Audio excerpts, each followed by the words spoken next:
Chapter 2 is all about learning how to read music. So, Chapter 2.1 is talking about clefs. Clefs, sorry, not clefs, that was weird. So, we have staff or staves, depending on who you're talking to. I usually call them staff, it's a staff, but staves would be multiples. So, staff or staves are the horizontal lines upon which music is written. 1 would be a staff, 2 would be staves. The top staff of the following contains a treble clef. This right here is a treble clef. This is what you have most commonly sang in from the time that you were in elementary school. Bass clef, or G clef that it's sometimes called, is on the bottom. It is the lower clef. It's the clef that some boys will start to sing in, some of them even as young as 7th grade, but most of them not until 8th. So, okay. The top staff of the following contains a treble clef. This clef tells you that the notes after it will be high notes. It is also called a G clef, another name for it, because the curve in the middle of the clef is around the second line up. You don't really need to know that. It's just know that, hey, it's also called a G clef. Sopranos and altos sing pitches notated by the treble clef.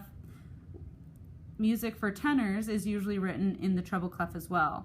However, the pitches that the tenors actually sing are an octave lower than written. We don't really need to worry about that. We're just going to worry about the fact that this is a treble clef. Here, they want you to copy the treble clef several times on this top staff below. So we're going to write it here and here. All I ask is that you just do your best. I know that it's not art class. I don't expect you to do your best, or I just expect you to do your best. Some of them might look a little bit wonky, but you only need to do one per measure. See, you can even look like mine aren't perfect, but hey, you make it happen. So, the other clef you see here is the bass clef.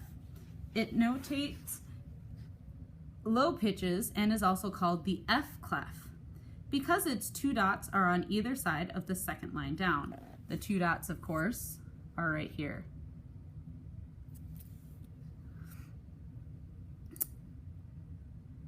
Which is where the note F is located, duh. So they want you to copy the bass clef several times on the bottom staff above.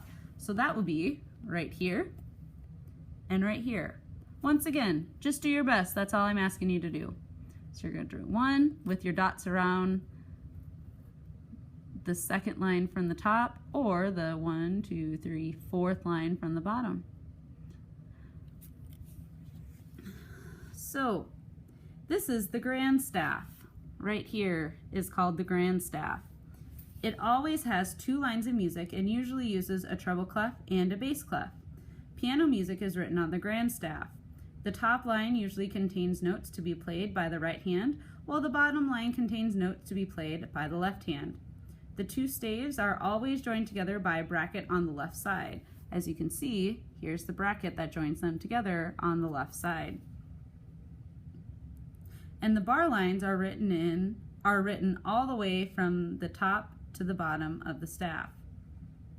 In piano music, they are not broken between staves as above. In choral music, they are broken between the staves to leave space for lyrics, as they did right here.